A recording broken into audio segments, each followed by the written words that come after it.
Today we're going to talk about Trump getting rebuked not once but twice after trying to put his finger on the scales, and I interview Senator Chris Murphy from Connecticut about his thoughts on a number of Republicans testifying for the January 6th committee, including Trump, Kevin McCarthy, and Jim Jordan, how to pass voting rights legislation despite Manchin's opposition to the filibuster, and his introduction of the National Security Powers Act to finally put the power back in Congress's hands to declare war. I'm Brian Tyler Cohen, and you're listening to No Lie. No, I don't talk about Donald Trump much at all anymore, and that's very much on purpose, but I wanted to make an exception here, and that's because in two separate instances this past week, Trump inserted himself into the narrative, and both times got fully rebuked by Republicans. The first is that in a special election in Texas's 6th congressional district, in an all-Republican race, voters elected State Rep Jake Ellzey over the Trump-endorsed Susan Wright. And that was after he held a tele-rally for her, after he recorded robocalls, and after his PAC secured a $100,000 TV ad buy.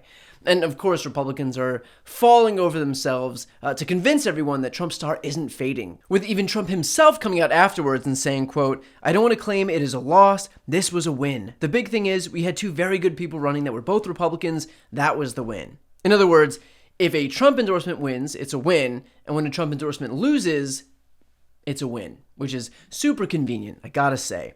So what does this mean? Could mean a lot of things. It could be nothing. Just a special election with low turnout in an all-Republican primary with two candidates who are probably close, if not the same, on all the issues.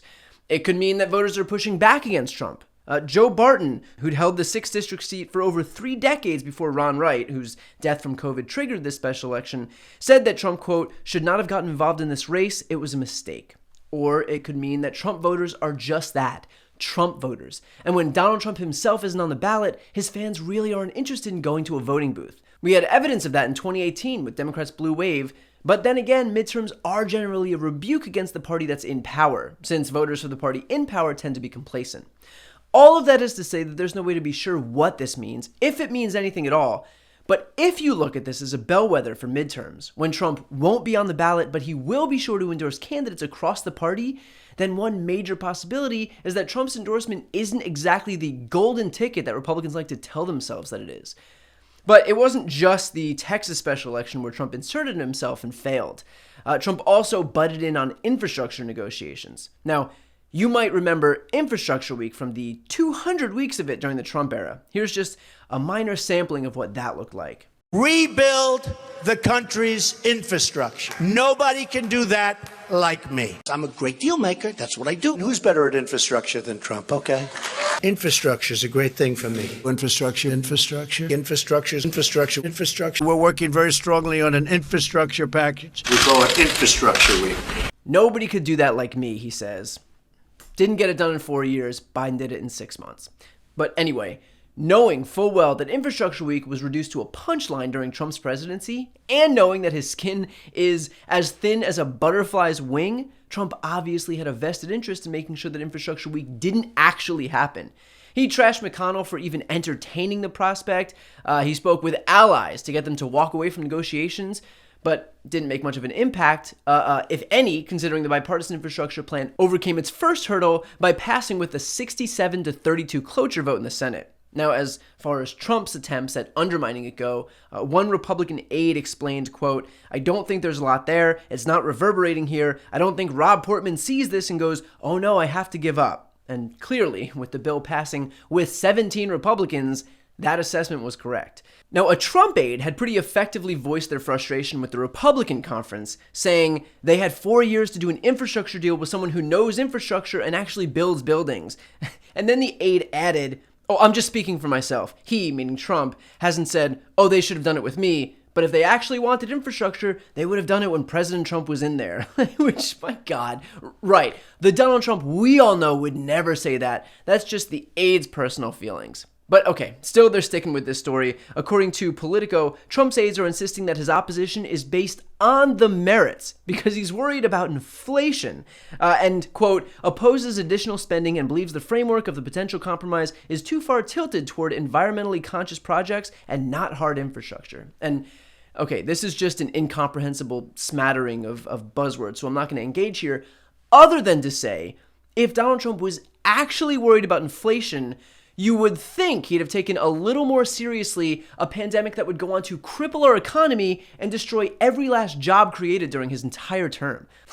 You would think that he might have considered that during one of his daily diatribes, pretending that COVID cases are created only after testing reveals them, or playing doctor and pushing hydroxychloroquine against the advice of the majority of the medical community. So I'm sorry, but I don't think I'm buying his newfound concerns over inflation now that Biden's about to accomplish yet another promise that never materialized when he was in office.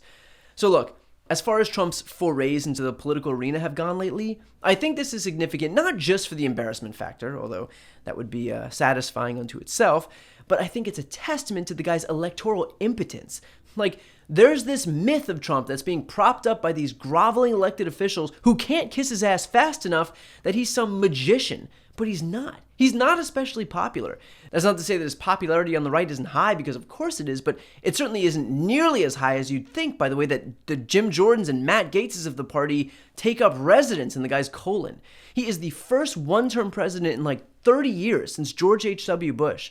He not only lost the general election by 7 million votes, but he actually ran behind all the other Republican candidates. He was objectively a worse candidate than the rest of those in his own party.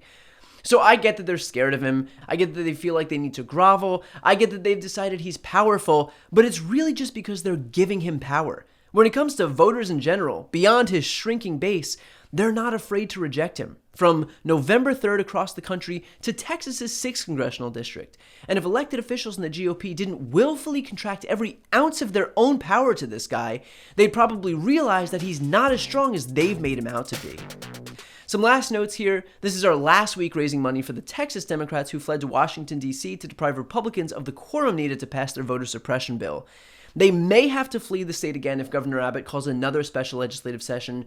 Your donations will let them know that they've got the support to do that. So if you're looking to donate to a very good cause, the link is in the post description.